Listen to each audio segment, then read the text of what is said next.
In this video tutorial, we are going to cover some topic which are very useful in solving the numericals.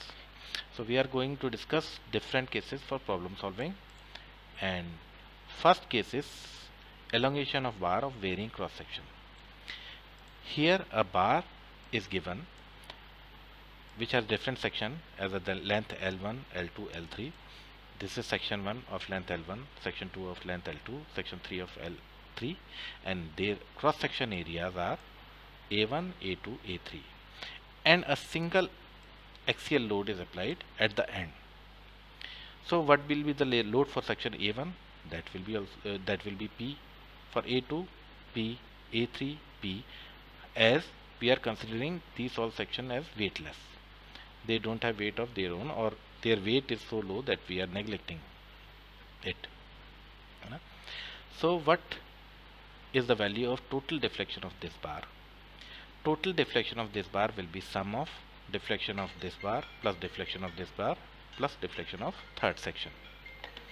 And we know the deflection formula for section 1 of length L1 and area A1.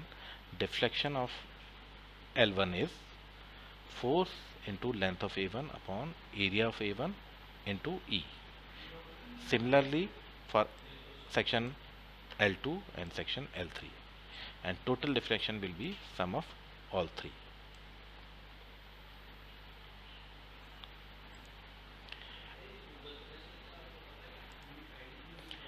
And in the next example, we are going to consider a section in which outer force as well as inner forces are given. So we don't have single force, we have got multiple forces. So this type of problem is solved by principle of superposition. Now what does it say? If a body is subjected to number of forces, so in such case forces as well as sections are separated, their free body diagram is made, and their individual effect is calculated, and their algebraic sum is taken to find out total deformation. This is called principle of superposition. And so now we know that extension of any section is force into length upon area into Young's modulus.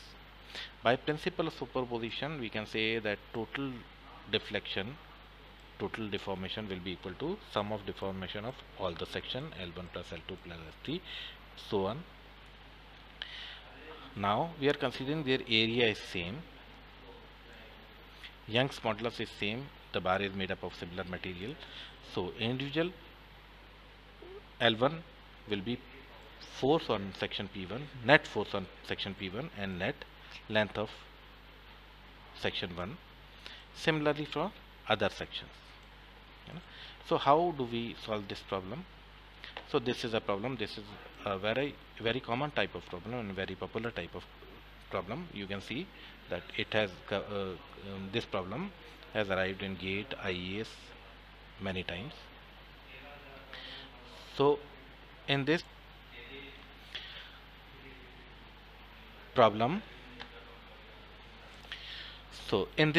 first we are going to create free body diagram and write down all the forces. So KL is section 1. In negative x direction, force is 100 Newton, so we are putting minus 100 Newton. In positive direction, 250 minus 200 plus 50. 250 minus 200 plus 50, 100 Newton.